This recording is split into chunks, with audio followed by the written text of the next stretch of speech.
Delapan orang bersaudara Misan dari tanah Spanyol yang menyiapkan sebuah perahu dan memuat air dan bekal cukup untuk berbulan-bulan, hendak mencari tanah barat. Dengan angin baik dari timur mereka bertolak. 11 hari berlajar ke barat sampai mereka di tengah lautan besar. Gelombang besar, langitnya hitam, banyak batu karang, cahaya siangnya muram. Ngeri hati mereka melihat alam yang seperti mengancam itu, hendak membunuh. Mereka berbelok haluan ke selatan. 12 hari pula mereka berlayar, sampai ke sebuah pulau orang berladang. Di situ mereka ditangkap, orang, dimasukkan penjara. Setelah 3 hari datang orang membawa juru bahasa Arab menanyai mereka, dari mana datang, kemana maksudnya. Beberapa lama kemudian, waktu datang angin barat mereka dibawa ke pesisir. Selama di jalan mata mereka bertutup, diikat dengan kain, tak diberi melihat jalan. 3 hari kemudian sampai ke darat pula, di negeri orang Berber. Dari situ berlayar menyusur pantai, 2 bulan mereka di jalan baru sampai kembali di tanah Spanyol. Begitulah kisahnya pelajaran yang pertama kali ke sebelah barat benua Afrika. Catatan yang berikut ada kira-kira 300 tahun kemudian daripada itu. Dalam masa sangat lama itu boleh kita pastikan, bahwa dari masa ke masa tentu mesti ada orang pelayaran, yang mencoba-coba juga menempuh lautan yang bertambah-tambah terkenal itu dan yang ternyata pesisirnya didiami bangsa manusia.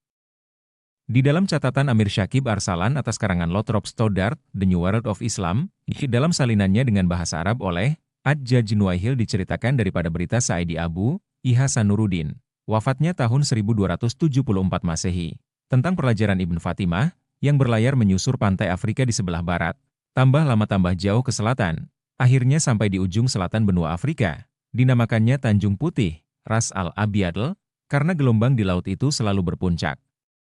Hui yang putih karena sangat kencangnya angin di situ. Ibn Fatimah tidak berbalik pulang dari situ, melainkan terus ia berlayar mengikutkan pantai berbelok ke timur, kemudian ke utara, sampai ia ke Sofala.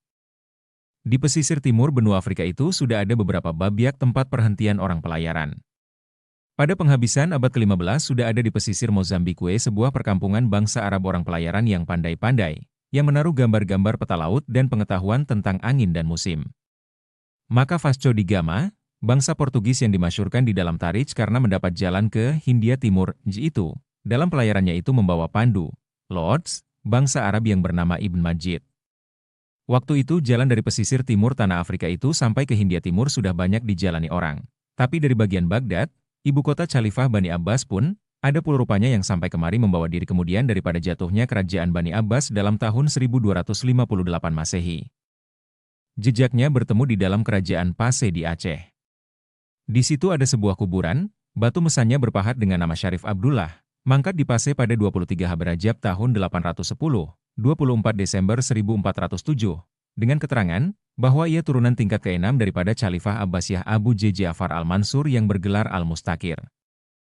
Tentang jalan masuknya Islam ke alam Minangkabau pun cuma kira-kira dan sangka-sangka saja yang ada.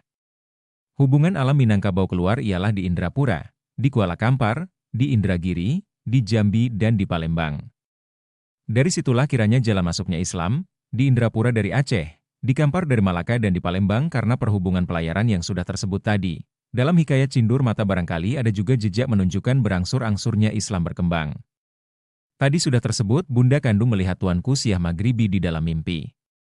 Dalam hikayat Cindur Mata, pada permulaannya tersebut pada waktu subuh, Bunda Kandung sendiri yang pergi sembahyang. Di tengah-tengah hikayat itu tersebut pada waktu subuh segala malam pergi sembahyang. Dan pada bagian penghabisan hikayat itu datang waktu subuh segala orang pergi ke air akan sembahyang subuh. Nyatalah sangat kurang sekali pengetahuan kita tentang kedatangan Islam ke negeri kita. Untung atas kita akan berikhtiar menyelidikinya.